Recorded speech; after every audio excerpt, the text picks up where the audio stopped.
realizzare il retro della nostra spilla cosa ci servirà? Allora, prima di tutto consiglio a tutte quante, quando realizzate da capo un progetto e un design come ho fatto io, consiglio poi di conservare il disegno iniziale e di plastificarlo in modo tale che se volete replicare la stessa spilla in altre varianti di colori avete già il disegno e la sagoma bella e fatta. Quindi io faccio così. Quindi servirà un cartoncino per irrigidire la nostra spilla, servirà un pezzettino di Ultra Suede.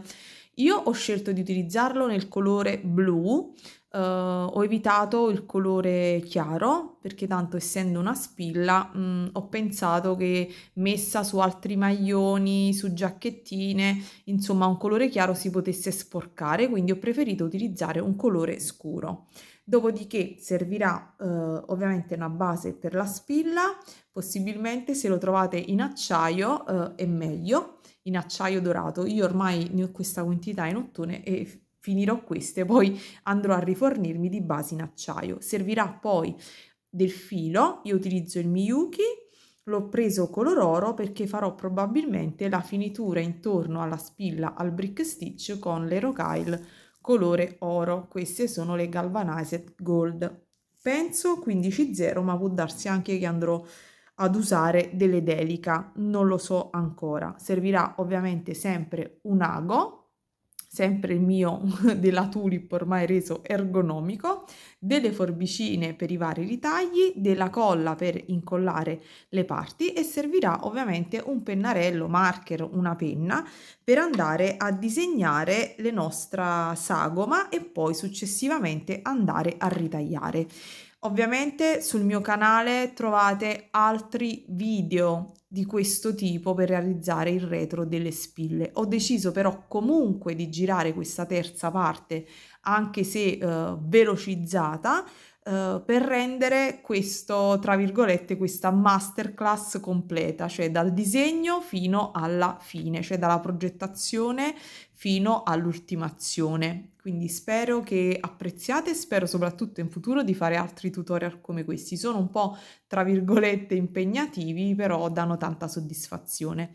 Mi raccomando, ragazze, se non l'avete ancora fatto o se mi state conoscendo con questo video, sappiate che ci sono 2 video precedenti e quindi questa è la parte finale, ci saranno tutti i link giù nell'info box.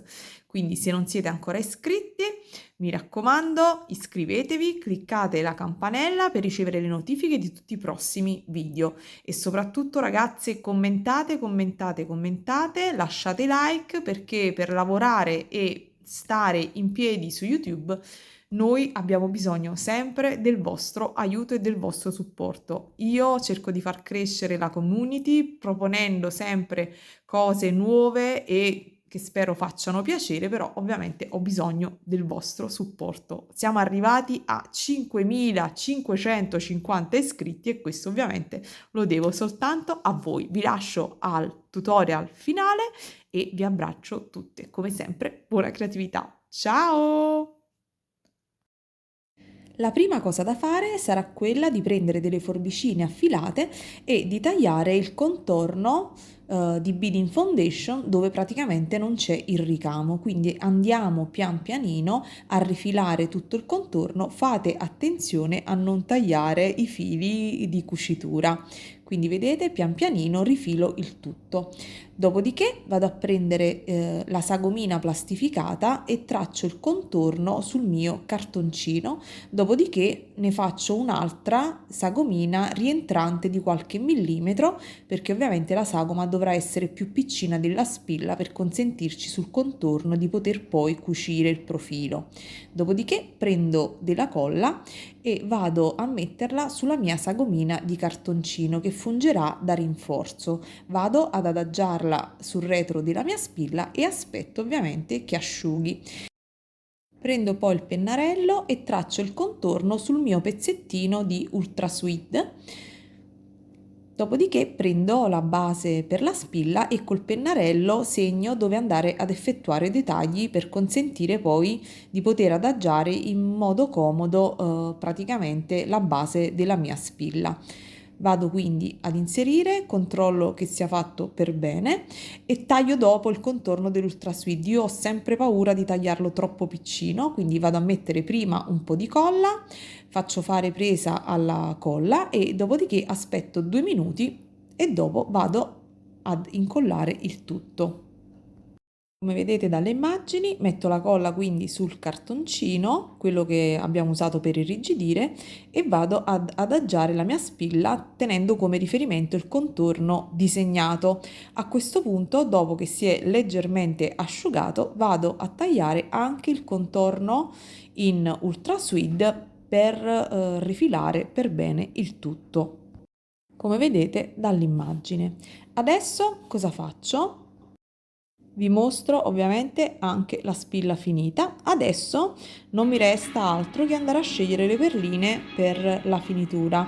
Avevo pensato alle 15, poi ho cambiato idea ed ho deciso di utilizzare le 11.0. Farò un profilo al brick stitch utilizzando le 11.0, il filo della Miyuki e un ago della Tulip. Prenderò un pastello per andare a colorare leggermente la beading foundation. Avrei potuto farlo prima, ma mi sono praticamente distratta, quindi vado a colorare tutto il contorno in modo da coprire completamente lo stacco di colore, così che se le perline non fossero vicinissime lungo il contorno del brick stitch, comunque non si vedrebbe proprio il bianco lampante della base. Come vedete, infatti, ho colorato tutto quanto il contorno e adesso vado semplicemente ad eseguire una finitura al brick stitch.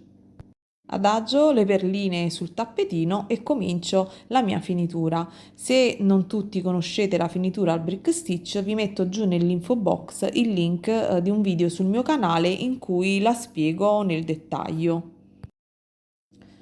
Spunto con l'ago attraverso la mia base, inserisco le prime 2 perline e come vedete vado sul retro, mi raccomando punti stretti e ravvicinati, quindi inserisco le prime 2 perline, sposto il filo sul retro, me lo ritrovavo sul davanti, dopodiché tiro. Prestate attenzione con i primi punti, vedete tiro e dopodiché sistemo le perline dentro dal basso verso l'alto soltanto nella seconda perlina. La prima perlina 11.0 poi si andrà a sistemare quando avrò finito il giro. Dopodiché tiro un pochino, prendo un'altra perlina 11.0, 15.0 indifferente la dimensione, dipende da quella che volete utilizzare, l'importante è la tecnica. Spunto, entro nuovamente dal retro della mia spilla sul davanti, risalgo dal basso verso l'alto all'interno della perlina e tiro nuovamente. In questo caso vedete che io pizzico la beading foundation proprio lungo il bordo vicino alla canottiglia, ma più avanti vi mostro che potete direttamente dare anche un puntino comprendendo e inglobando la canottiglia. Vedete, spunto nuovamente sul retro, ve lo mostro un'ultima volta.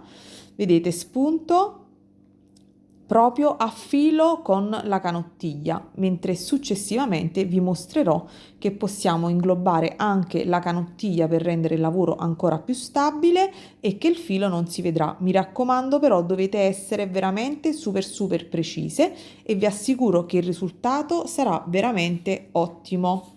Quindi proseguite così per tutto quanto il profilo della vostra spilla, facendo attenzione ovviamente alla distanza e ai punti, sia sul retro, vedete che ho utilizzato il filo oro con una base blu e se facessi i punti tutti storti l'effetto finale sarebbe veramente bruttino, quindi mi raccomando prestate attenzione in questo punto. Procedo avanti così.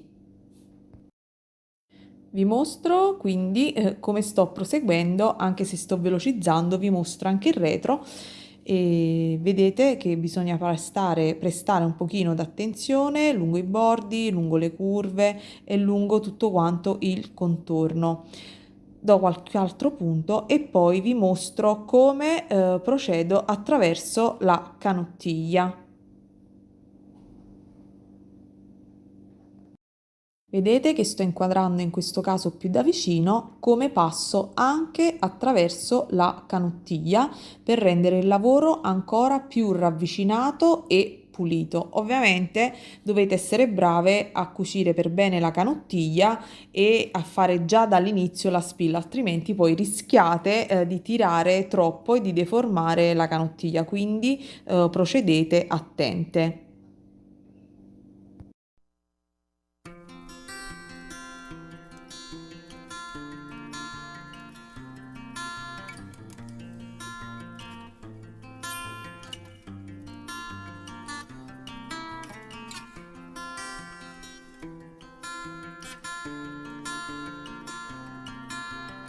Come vedete, questo è il retro, ve lo sto mostrando pian pianino e la nostra spilla è finita. In questo punto, vedete, sto congiungendo la prima perlina ovviamente all'ultima inserita e direi che a questo punto la nostra spilla è veramente terminata. Ripasso in qualche perlina per rinforzare, faccio un nodino alla base del filo e dopodiché pian pianino faccio, vedete, un piccolo nodino e poi semplicemente ripasso in qualche perlina e poi faccio sparire il filo all'interno della mia base in ultra suede, vedete? Poi ovviamente taglierò il filo alla base. Mi raccomando, fate attenzione senza rovinare l'ultra suede. Vado a tagliare con delle forbicine, poi faccio un po' di pressione e il filo sparirà e non si vedrà assolutamente la chiusura. La nostra spilla direi che è finita. Mi raccomando, vi aspetto sul canale con il prossimo tutorial che sarà tra qualche giorno di perline. Vi abbraccio e come sempre buona creatività a tutti. Mi raccomando, lasciatemi un bel like.